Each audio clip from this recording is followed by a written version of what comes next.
नमस्कार, आप देख रहे हैं इंडिया न्यूज पंजाब हिमाचल। मैं हूं आपके साथ रंजीत। फटाफट खबरों की शुरुआत करते हैं। देश की सबसे पुरानी पार्टी का अध्यक्ष अब डिजिटल माध्यम से चुनाव जाएगा। कांग्रेस ने ऐतिहासिक बदलाव करते हुए फैसला किया है कि नए अध्यक्ष का चुनाव डिजिटली होगा। ऑल इंडिया कांग्रेस कमेटी के डेलीगेट्स को डिजिटल आईडी कार्ड जारी करने की कवायद शुरू हो गई है। सेंट्रल इलेक्शन अथॉरिटी की ओर से वोटर लिस्ट बनाने का काम किया जा रहा। सेंट्रल इलेक्शन अथॉरिटी ने सभी स्टेट यूनियन के AICC डेलीगेट्स का डिजिटल फोटोग्राफ मांगा है। तेल कंपनियों की ओर से 41 दिन बाद डीजल के दाम बढ़े। पेट्रोल की कीमत भी 50 दिनों के बाद बढ़ी। डीजल की कीमत 22 पैसे से 25 पैसे तक बढ़ी। पेट्रोल के दाम 17 से 20 पैसे। G20 सम्मेलन से पहले सऊदी अरब ने रियाद के नोट पर छपे भारत के गलत मैप को वापस लिया। 20 रियाद बैंक नोट पर भारत का गलत मैप छापा गया था। आस्था का महापर्व छठ शालीनता से मनाया जा रहा है। व्रती महिलाओं ने उगते सूरज को अर्घ दिया। इसी के साथ छठ पर्व संपन्न हुआ। कांग्रेस नेता राहुल गांधी ने दी छठ पूजा की बधाई। ट्वीट कर कहा, यह पर्व दर्शाता है उगते और डूबते सूरज का महत्व।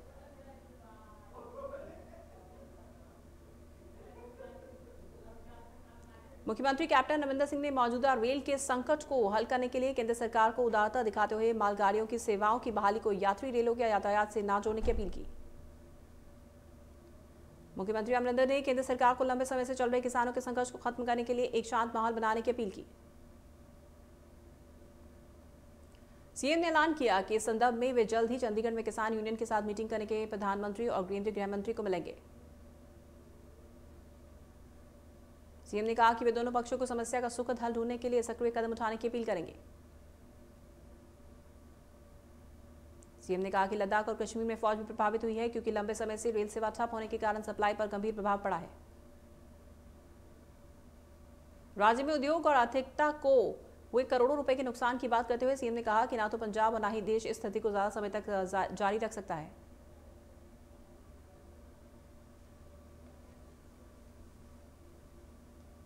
बीजेपी के प्रवक्ता आरपी सिंह ने पंजाब के मुख्यमंत्री कैप्टन अमरिंदर सिंह को आड़े हाथ लेते हुए कहा कि पंजाब में अमरिंदर सिंह प्रदेश की आर्थिक स्थिति से खेल रहे हैं। वहीं आरपी सिंह बोले कि सीएम अमरिंदर ने अभी तक किसानों के आंदोलन को खत्म करने के लिए कोई प्रयास नहीं किया है।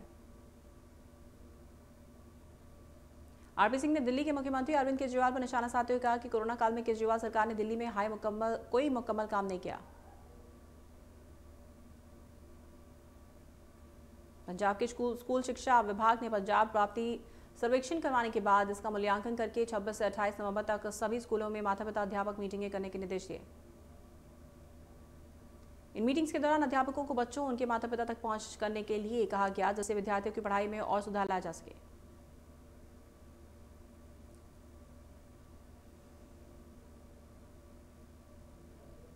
होशियारपुर में अपने निवास स्थान पर औद्योगिक एवं वाणिज्य मंत्री सुंदर श्याम अरोड़ा की तरफ से लोगों की समस्याएं सुनी गई और उनके मौके पर समाधान किया गया। सुंदर श्याम अरोड़ा ने मीडिया के सवालों का जवाब देते हुए कहा कि अकाली बीजेपी दोनों लंबे समय से साथ हैं। इसके बावजूद विक्रमजीत सिंह मजीठिया की वायु श्रेणी की सुरक्षा वापस ली गई। सुंदर श्याम अरोड़ा का कहना था कि किसान आंदोलन के चलते प्रदेश में इंडस्ट्री को 30,000 करोड़ रुपए का नुकसान हुआ है।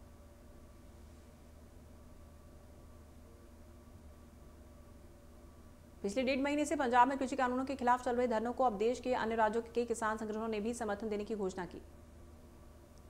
मोगा से हजारों किसान यूनियनों के प्रतिनिधियों ने तीनों केंद्रीय कृषि कानूनों और बिजली एक्ट के खिलाफ 26-27 को दिल्ली चलो का ऐलान किया। इस आंदोलन को 2 हिस्सों में बांटा गया।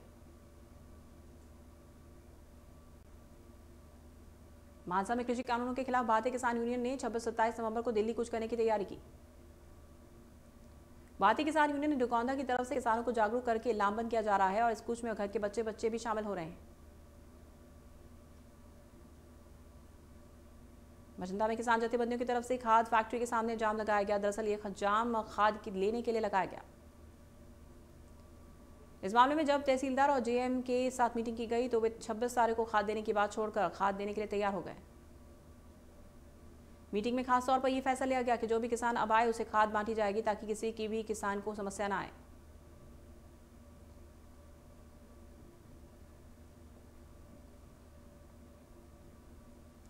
श्री फतेहगढ़ साहब के गांव जनाली के नजदीक गुजरती बाखड़ा नहर में संदिग्ध हालत में एक युवक ने छलांग लगा दी। उसे बचाने के लिए चचेरे भाई ने भी छलांग लगाई, लेकिन दोनों भाई पानी के तेज बहाव में बह गए। दोनों की पहचान गांव नसराली के किरणजीत सिंह और उसके चचेरे भाई पवित्र सिंह के तौर पर हुई। पुलिस को दिए बयान में किरणजीत सिंह के पिता परमजीत सिंह ने बताया कि उसके बेटे को किसी का फोन आया, जिसे सुनने के लिए वो छत पर चला गया। जब लौटा तो घबराया हुआ था। फिलहाल पुलिस ने मामला दर्ज कर कार्रवाई शुरू की। पटियाला में बेखौफ हुए बदमाश। करीब 6 बदमाशों ने घर पर ईंट पत्थर और तेजधार हथियार से वार किया। इतना ही नहीं, बदमाशों ने पीड़ितों के घर में सामान में तोड़फोड़ की। गुंडागर्दी की सारी घटना सीसीटीवी में कैद।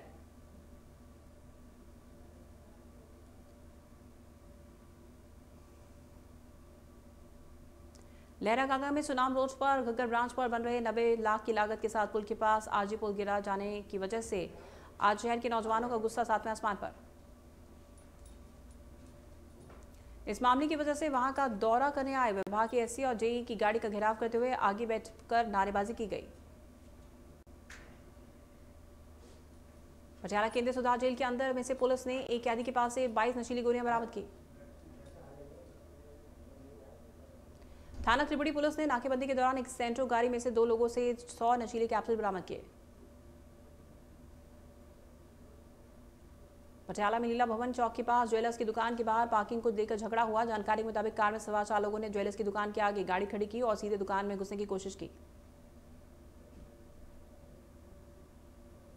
जब उन्हें दुकान में जाने से रोका गया तो उन्होंने मारपीट शुरू की। वारदात में ज्वेलर्स की दुकान से एक सोने की चेन, 2 हीरे की अंगूठी और 3 सोने की अंगूठियां गायब हो गई। दुकानदार के मुताबिक चारों युवक लूटपाट के इरादे से आए थे। फिलहाल पुलिस ने शिकायत के आधार पर मामला दर्ज किया और कार्रवाई शुरू की।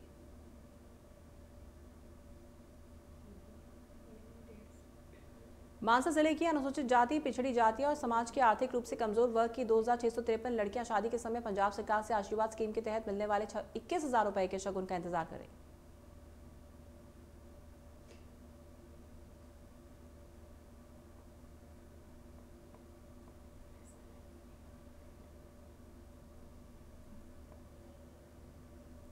साल भर से ज्यादा समय बीतने के बाद भी इनको आशीर्वाद नहीं मिल पाया।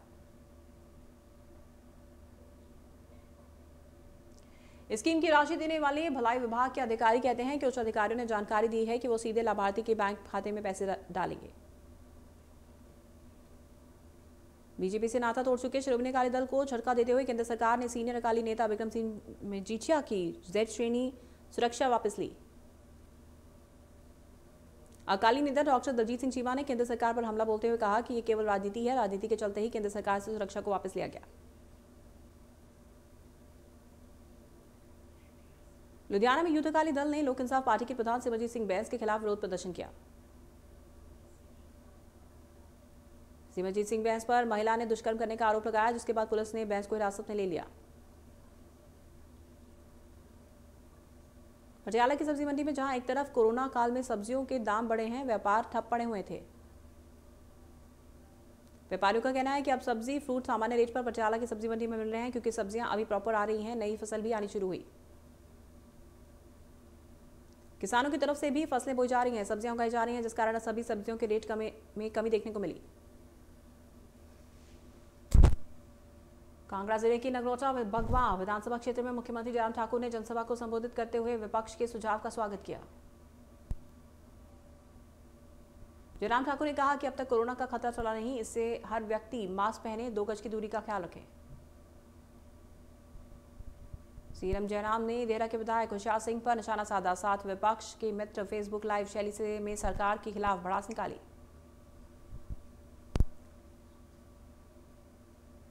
हिमाचल प्रदेश में केंद्रीय विश्वविद्यालय के निर्माण कार्य को लेकर सियासत गर्मा गई। कांग्रेस विधायक विक्रमादित्य सिंह ने बीजेपी पर निशाना साधते हुए कहा कि बीजेपी विश्वविद्यालय को लेकर राजनीति कर रही। विधायक विक्रमादित्य सिंह ने कहा कि सीएम जयराम ठाकुर और अनुराग ठाकुर ने विधानसभा में खुद की ही डबल इंजन की पोल खोली है। लाहौल स्पीति के थुरंगा गांव में 10 परिवारों में एक शख्स को छोड़कर सभी कोरोना संक्रमित पाए गए, जिसके बाद से प्रशासन में हड़कंप। इस गांव में पर्यटकों के आने जाने पर भी प्रदेश सरकार ने पाबंदी लगा दी। बता दें कि लॉकडाउन में मिली छूट के बाद हिमाचल में पर्यटकों के आने पर छूट से प्रदेश में पर्यटन बढ़ा। लाहौल स्पीति में विवाह, शादियों और देवताओं के कार्यक्रम जोरों पर, जिसके चलते कोरोना संक्रमण के मामले बढ़े। कुल्लू में वरिष्ठ अधिवक्ता चुनेश्वर ठाकुर के खिलाफ कुल्लू पुलिस ने एक मामला दर्ज किया, जिसको लेकर कांग्रेस पार्टी ने पुलिस के खिलाफ प्रदर्शन किया। साथ ही कांग्रेस ने प्रदर्शन के दौरान एसपी कुल्लू को बदलने की मांग रखी। वहीं डीसी कुल्लू के माध्यम से भी प्रदेश सरकार को एक ज्ञापन सौंपा गया।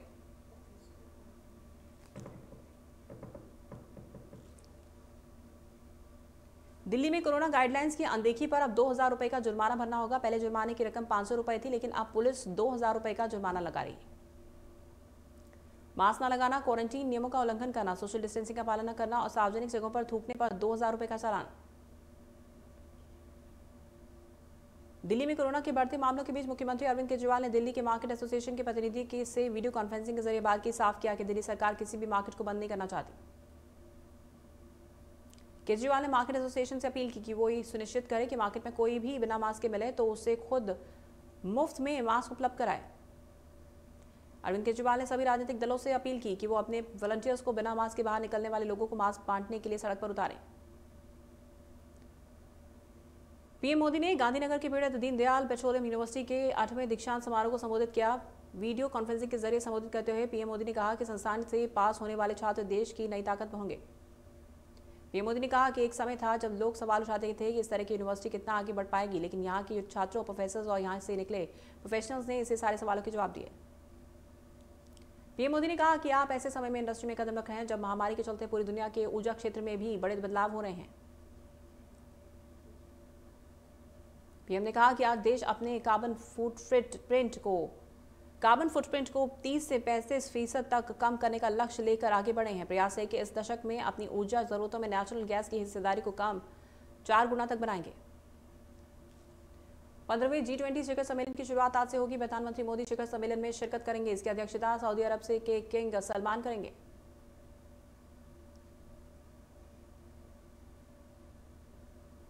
शिखर सम्मेलन को सभी के लिए 21वीं सदी के अवसरों का एहसास विषय पर आयोजित किया जा रहा है। 2 दिनों तक चलने वाला यह शिखर सम्मेलन वर्चुअल होगा। G20 देशों के लीडर्स ये इस साल की दूसरी बैठक है। इससे पहले मार्च में बैठक हुई थी। इस बार हो रहे शिखर सम्मेलन का फोकस कोरोना महामारी के प्रभावों, भविष्य की स्वास्थ्य सुरक्षा से योजनाओं और वैश्विक अर्थव्यवस्था को पुनर्जीवित करने के लिए होगा। जम्मू कश्मीर के राजौरी के नौशेरा सेक्टर में पाकिस्तान ने एक बार फिर से सीजफायर नियमों का उल्लंघन किया। पाकिस्तान की तरफ से की गई इस गोलीबारी में एक भारतीय जवान शहीद। भारत की तरफ से पाकिस्तानी गोलीबारी का जवाब दिया गया। पिछले हफ्ते भी पाकिस्तानी सैनिकों ने जम्मू कश्मीर में उरी सेक्टर से लेकर गुरेज सेक्टर के बीच एलओसी पर कई जगहों पर सीजफायर का उल्लंघन किया। ड्रग्स मामले में एनसीबी की जांच जारी। एक के बाद एक नए नाम सामने आ रहे हैं जिसे एनसीबी ने अपने घेरे में लिया।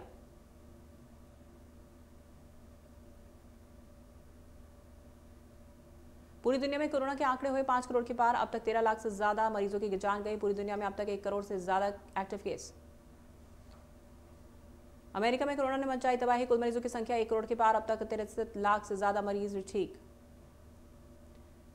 कोरोना के मामले में पूरी दुनिया में तीसरे नंबर पर ब्राजील। अब तक 1 लाख से ज्यादा मरीजों ने कोरोना के चलते गंवाई जान। रूस में कोरोना के मरीजों की लगातार बढ़ रही संख्या। कुल मरीजों की संख्या 20 लाख के पार। अब भी 4 लाख से ज्यादा केस एक्टिव।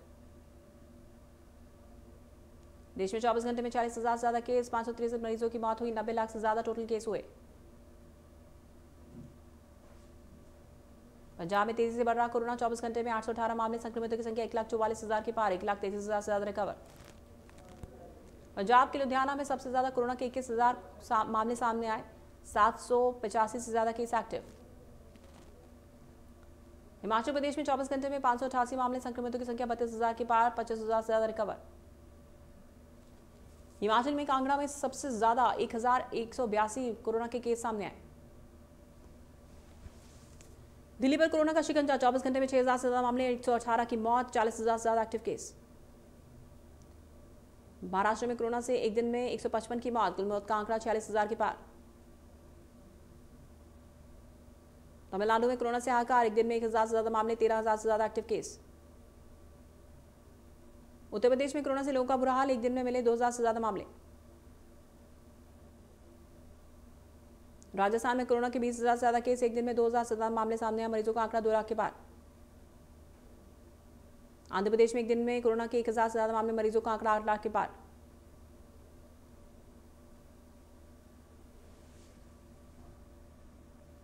कोवैक्सीन के तीसरे फेज का काम शुरू हो चुका है। पहले सत्र में गोवा, हैदराबाद और पीजीआई रोहतक में वॉलंटियर्स पर फास्ट परीक्षण किया गया। 42 दिन बाद एंटीबॉडीज की जांच की जाएगी, जिसके बाद ये सुनिश्चित किया जाएगा कि वैक्सीन कितनी कारगर है। तीसरे फेज के चरण में 1000 लोगों पर यह ट्रायल किया जाएगा, जिसमें कम से कम 18 वर्ष और अधिकतम किसी भी आयु के मरीजों पर परीक्षण किया जाएगा। इस बार गंभीर बीमारी वाले मरीजों पर ही इसका ट्रायल होगा। भारत बायोटेक इंडियन कंपनी है जो कोवैक्सीन के नाम से कोरोना की वैक्सीन पर काम कर रही है। भारत बायोटेक वैक्सीन का निर्माण Indian council of medical research के साथ मिलकर कर रही है।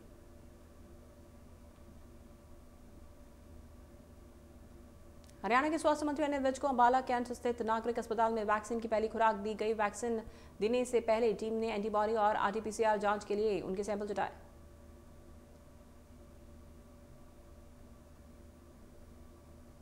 देश में कुल 25,000 से ज्यादा लोगों पर वैक्सीन का ट्रायल होना है। पीजीआई रोहतक उन 3 सेक्टर में से एक है जहां तीसरे फेज में 200 वॉलंटियर्स पर वैक्सीन का ट्रायल होगा।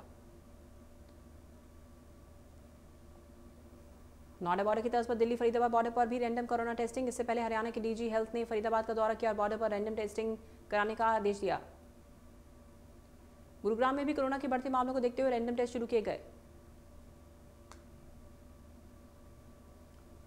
दिल्ली नोएडा बॉर्डर पर कोरोना का रैंडम टेस्ट किया जा रहा है। अभियान के दूसरे दिन 178 लोगों की जांच की गई, जिसमें से 9 लोग पॉजिटिव। गुजरात में कोरोना का कहर जारी। इस वजह से अहमदाबाद प्रशासन ने नाइट कर्फ्यू लगाने का फैसला लिया। 55 घंटे से ज्यादा कर्फ्यू की घोषणा के बाद मार्केट में जबरदस्त भीड़ देखने को मिली।